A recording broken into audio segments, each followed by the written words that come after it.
Marvel cinematic universe को अब एक नए खलनायक की आवश्यकता होगी क्योंकि थैनोस चला गया है। कौन सा विलेन मैट टाइटन के बाद एमसीयू का अगला बिग विलेन बनेगा? दिस इज़ मी दीक्षांत and this is my channel infinity talk Hindi. तो आज का हमारा टॉपिक है मार्वल का अगला सबसे बड़ा विलेन कौन होगा। तो देर न करते हुए जल्दी से शुरू करते हैं। अब जब मार्वल सिनेमैटिक यूनिवर्स ने द इन्फिनिटी सागा बुक को ख़त्म कर दिया है तो कौन थैनोस को अगले प्रमुख खलनायक के रूप में चेंज करेगा? मैट टाइटन को पहली बार 2012 में एवेंजर्स में देखा गया था और कॉमिक प्रशंसकों को पता था कि एमसीयू के लिए एक बड़ा खतरा पैदा हो गया है। जॉस ब्रोलिन द्वारा अभिनीत थैनोस एवेंजर्स इन्फिनिटी वॉर और एवेंजर्स एंड गेम दोनों में टीम का सबसे बड़ा दुश्मन था। थैनोस मरा है या नहीं यह देखने के लिए अभी टाइम है, लेकिन किसी को एमसीयू के अगले बिग बैड के रूप में एमसीयू में कदम रखना होगा। फेज़ 1 ने बहुत सावधानी से ग्राउंडवर्क बिछाया, धीरे धीरे दर्शकों को द एवेंजर्स में लाने से पहले मूल 6 नायकों से दर्शकों को परिचित कराया। फेज़ 4 में कम परिचित पात्रों को एक नए समूह को स्थापित करने का समान कार्य किया। हालांकि मार्वल के पास अब उनके लिए बहुत अच्छी तरह से स्टेबलाइज यूनिवर्स का फ़ायदा है। किसी भी खलनायक को एमसीयू के लिए थैनोस लेवल के खतरे को लाने के लिए पर्याप्त शक्तिशाली और कुछ गंभीर तैयारी की आवश्यकता होगी। तो इस लिस्ट में हमारा पहला विलन जो है वो है डॉक्टर डूम। मार्वल के सबसे खतरनाक दुश्मनों में से एक विक्टर वॉन डूम स्टैनली और जैक कर्बी द्वारा बनाया गया था।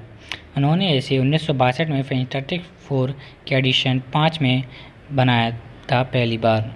हालांकि फॉक्स की पिछली फैंटास्टिक फोर आउटिंग में डूम दिखाई दिया है। कॉमिक प्रशंसकों को अभी भी एक लाइव एक्शन मूवी देखने का इंतजार है जो वास्तव में उसकी क्षमता का एहसास कराए। अगर सही तरीके से किया जाए तो डॉक्टर डूम अभी तक के सबसे महान खलनायकों में से एक हो सकता है। शायद खुद मास्टर ऑफ मिस्चीफ के रूप में एमसीयू के लिए भी यह बहुत महत्वपूर्ण है।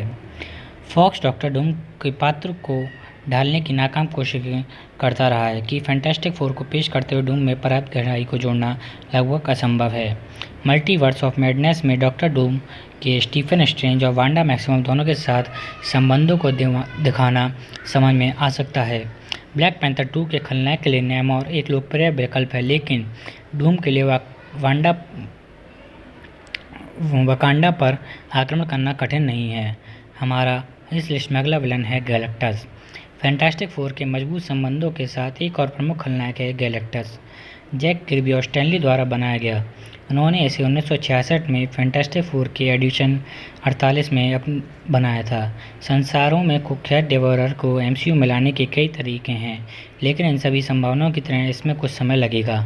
Galactus fantastic four rise of the silver surfer में दिखाई दिया था, लेकिन उस विशाल क्लाउड डेमन ने लार्जर दैन लाइफ विलन की तुलना में बहुत कम समानता प्राप्त की।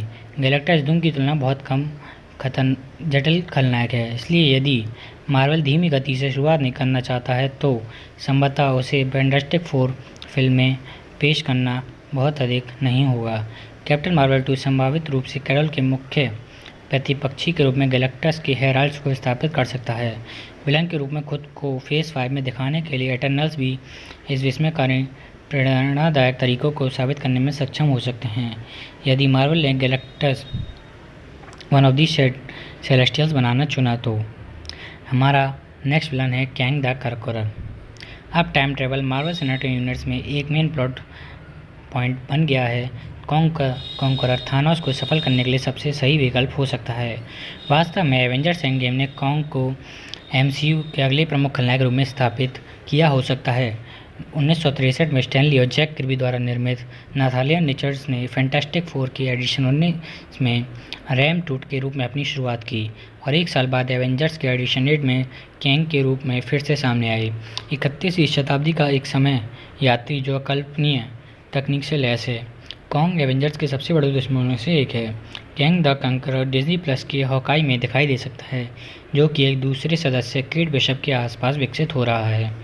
इन खलनायकों में से अधिकांश के साथ कैंग को पेश करने का एक और प्रभावी तरीका संभवतः इस खतरे के वास्तविक दायरे को प्रकट करने से पहले कैमियो या पोस्ट क्रेडिट सीन के साथ ऐसा करना होगा। डिज्नी प्लस की लोकी टीवी सीरीज़ में कैंग द कंकरर भी पेश किया जा सकता है, जिसमें कहा जाता है कि समय यात्रा को एक महत्वपूर्ण घटक के रूप में शामिल किया गया है। इस लिस्ट की हमारी आखिरी विलन है स्कारलेट विच। वांडा मैक्सवेल की एक्स-मैन और एवेंजर्स दोनों के साथ घनिष्ठ संबंध हैं और एक बैक स्टोरी इतनी कन्फ्यूजन है कि कई कॉमिक पाठक अभी भी बहस करते हैं कि क्या स्कारलेट विच एक म्यूटेंट है या नहीं। वह इन दिनों खलनायक नहीं हो सकती है, लेकिन जब स्टैन ली और जैक कर्बी ने उसे 1964 में बनाया तो यह मामला नहीं था। पहली बार एक्स-मैन के एडिशन 4 में दिखाई देने वाली वांडा इविल म्यूटेंट्स के ब्रदरहुड की मेंबर थी। एलिजाबेथ ओल्सेन जल्द ही वांडा के रूप में अपनी भूमिका को फिर से प्रदर्शित करेगी, जिसे वांडा विजन में पॉल बेटनी के विजन के साथ फिर से जोड़ा जाएगा, जो डिज्नी प्लस पर प्रसारित होगा। चूँकि विजन वर्तमान में मर चुका है, इसलिए उसकी वास्तविकता युद्ध क्षमता को स्वीकारना सुरक्षित है, जो फुल डिस्प्ले पर होगा। जाहिर है वह अंततः स्कारलेट विच नाम कमाएगी। एक्स-मैन को ऐसे पहले से ही स्थापित ब्रह्मांड में प्रस्तुत करना आसान नहीं होगा, लेकिन अगर आपको लगता है कि एमसीयू में कोई और भी बड़ा विलन बन सकता है फ्यूचर में, तो प्लीज़ मुझे कमेंट में बताएं और इस वीडियो को लाइक ज़रूर करें।